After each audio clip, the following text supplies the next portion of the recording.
Alright, in this video we're going to talk a little bit about evaluating some logs, which isn't really that bad. You have to know powers of some numbers to really be good at it, but let's start off with the log base 2 of 32. So if you recall, I'm going to say that equals x because otherwise it's kind of hard to think about it. So I have 2 here is the base, 32 is going to be the answer that I get, and then this that I added in is the exponent. So it's base, answer, exponent, bacon and eggs. I'm going to rewrite it as an exponential and see if that helps me out. So I have 2 to the exponent, which is x, is equal to the answer, which is 32. But I actually know that 32 is 2 to the 5th. So I can rewrite this as 2 to the 5th. So 2 to the x equals 2 to the 5th. And then just by kind of inspection, I know that x must be equal to 5. So I've solved it. I've evaluated that log. The log base 2 of 32 is 5. But I actually think about that a different way when I'm just thinking it in my head. So I'm going to put it in this box here. So here's how I think about it. So I have the log base 2 of, I look at 32 and I immediately know that's 2 to the 5th. So it's the log base 2 of 2 to the 5th is equal to x. So what I'm thinking is 2 to what power gives me 2 to the 5th? Right? So I'm thinking 2 to what power gives me 2 to the 5th? And the answer is obviously 5. Because I'd have to have 2 to the 5th to get 2 to the 5th. So that's how I think about it in my head, and you can do that too because it's plenty fast. Let's do a bunch of examples. So I have the log base 5 of 125. So I look at 125 and I know that's actually 5 cubed, so I'm going to rewrite that as log base 5 of 5 cubed.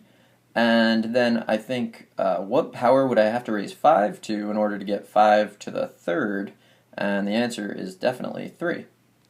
And you can use this idea to evaluate almost any log that you can do without a calculator. Most logs actually require a calculator.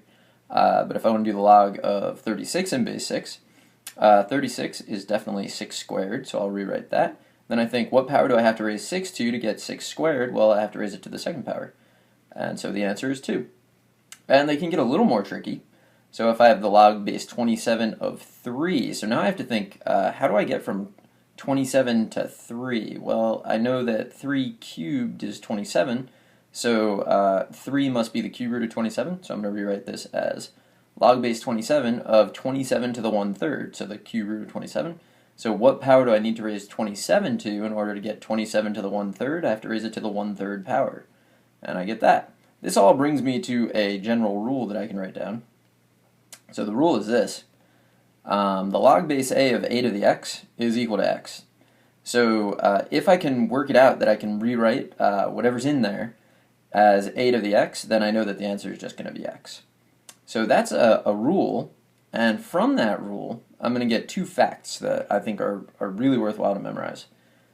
You can always kind of get that they make sense, so you can always get them without too much thinking, but the log base a of a must equal 1, because what power do you have to raise a to in order to get a? You have to raise it to the 1st power. So that's one fact. And then a second fact that is definitely worth memorizing is that the log base a of 1 is equal to 0, because what power do I have to raise a to in order to get 1? I have to raise a to the 0 power in order to get 1. So that's a couple things with logs. I hope you found this helpful, and good luck.